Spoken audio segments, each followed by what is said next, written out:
आज इस video lesson में हम सीखने वाले हैं कि माइस्क्यूएल में कौन कौन से डेटा टाइप होते हैं। दोस्तों लास्ट वीडियो में हमने सीखा था कि किस तरीके से हम माइस्क्यूएल में टेबल को क्रिएट कर सकते हैं और हमें जाना था कि टेबल क्रिएट करते समय हमें जो कॉलम हम वहां पे लिखते हैं उन सभी कॉलम में हमको उनका डेटा टाइप लिखना होता है। तो इस वीडियो में हम उन्हीं डेटा टाइप के बारे में जानने वाले हैं। तो माइस्क्यूएल में बेसिकली हम तीन टाइप से डेटा को डिफाइन कर सकते हैं। एक होता है हमारे पास स्ट्रिंग, दूसरा होता है हमारे पास न्यूमेरिक और तीसरा होता है हमारे पास डेट एंड टाइम। अगर आप देखेंगे ध्यान से या अगर आप सोचेंगे इस बारे में कि अगर हम कोई भी टेबल बना रहे हैं और उसमें हम जो भी वैल्यूज इनपुट कर रहे हैं वो वैल्यूज इन्हीं तीन कैटेगरीज में ही हम लोग डिवाइड कर सकते हैं। मान लीजिए अगर आप अपने बारे में ही सोचें कि आपका जो नाम है, ठीक है, आपके जो फादर नेम है, आपका जो मदर नेम है, ये सब क्या है, ये सब स्ट्रिंग है, ठीक है। तो इसके लिए हम लोग यहाँ पे स्ट्रिंग डेटा टाइप का यूज करेंगे।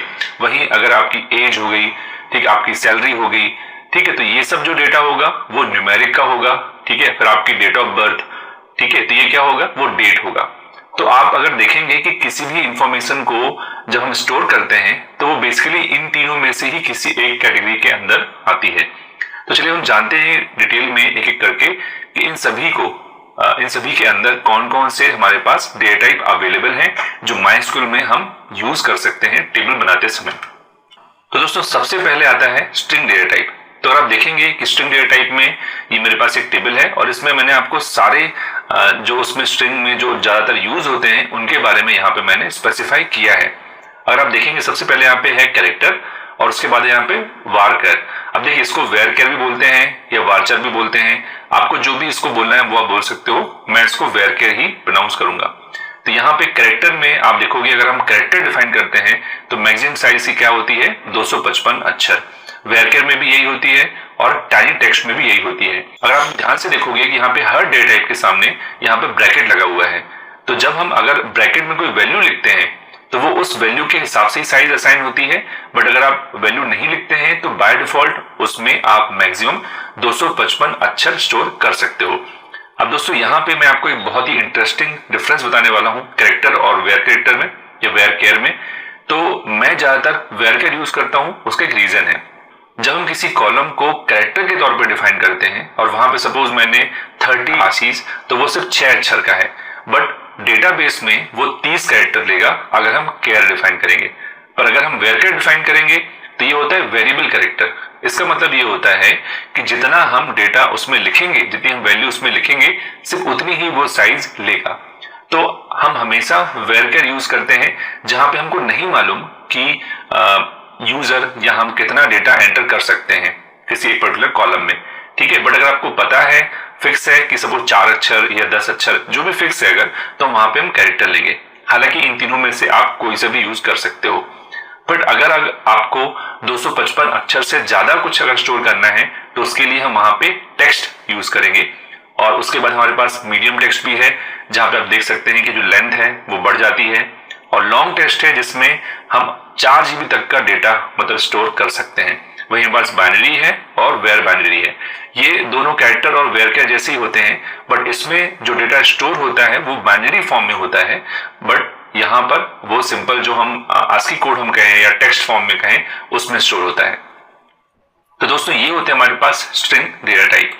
दोस्तों हम जानते हैं कि जो न्यूमेरिक डेटा टाइप होता है उसमें कौन कौन से डेटा टाइप को हम माइस्क्यूएल में यूज कर सकते हैं कॉलम डिफाइन करने के लिए। तो दोस्तों यहाँ आप देखोगे कि यहाँ पे स्ट्रिंग से ज्यादा डेटा टाइप लिखे हुए हैं, बट ये बहुत कम है जो यूज होते हैं, सिर्फ मैंने वो लिखे हैं। इसके अलावा बहुत सारे डेटा टाइप न्यूमेरिक में होते हैं।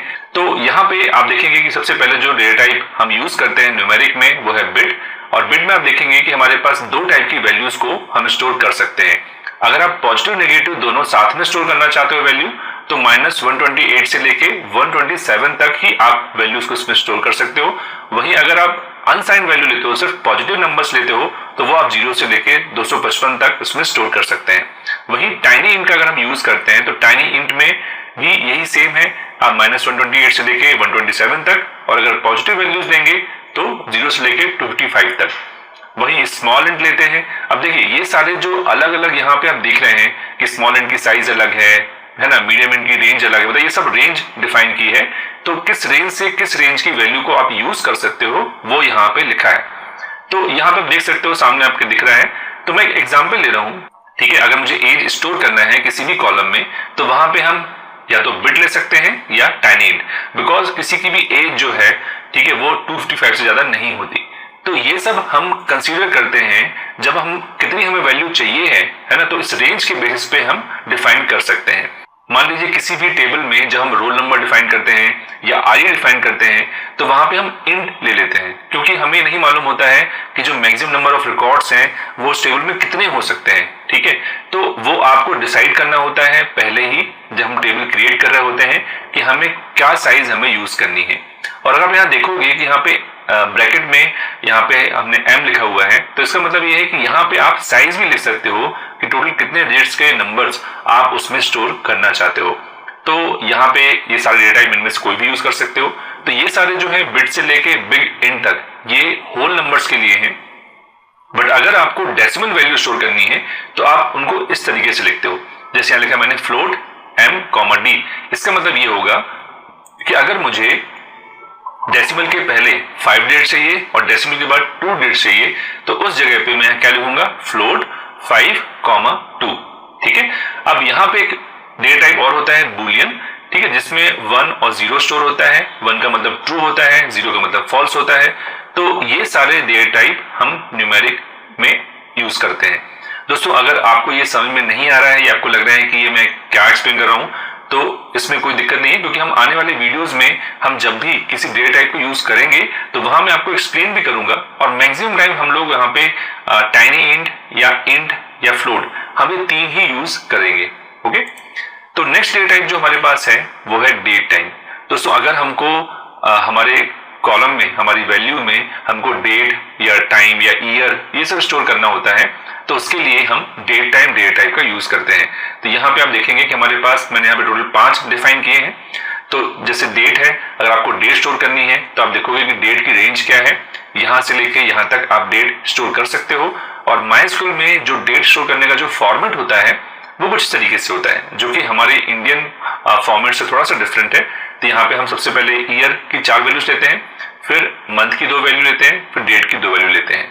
ऐसी डेट टाइम अगर स्टोर करना है हमको तो वहां पे डेट के साथ साथ हम टाइम भी स्टोर कर सकते हैं और उसका फॉर्मेट ये होता है कि सबसे पहले हम ईयर लेंगे 4 डिजिट्स, फिर मंथ 2 डिजिट्स, फिर डेट 2 डिजिट्स, फिर आवर, मिनट एंड सेकेंड। और ये ध्यान रखना है आपको कि यहाँ पे हमने हाइफन लिखते हैं डेट के लिए और कोलन यूज करते हैं टाइम को स्पेसिफाई करने के लिए।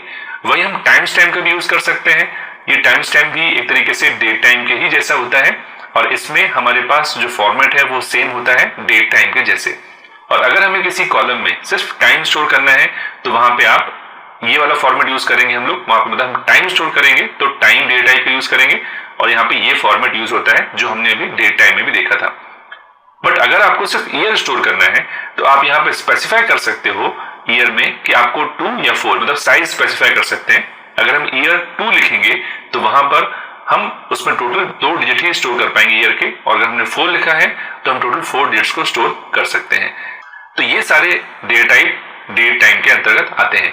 तो दोस्तों, ये सारे रहे हमारे जो हम लोग माइस्क्यूएल में डेटा टाइप यूज करेंगे। तो आने वाले वीडियोस में हम जानेंगे कि इनको किस तरीके से यूज करते हैं और कहां पर किस डेटा टाइप को यूज करना बेटर होता है। तो दोस्तों, मुझे उम्मीद है कि आपको समझ में आया होगा कि माइस्क्यूएल में कौन कौन से डेटा टाइप होते हैं। तो अगली वीडियो मिलेंगे, जब तक के लिए धन्यवाद।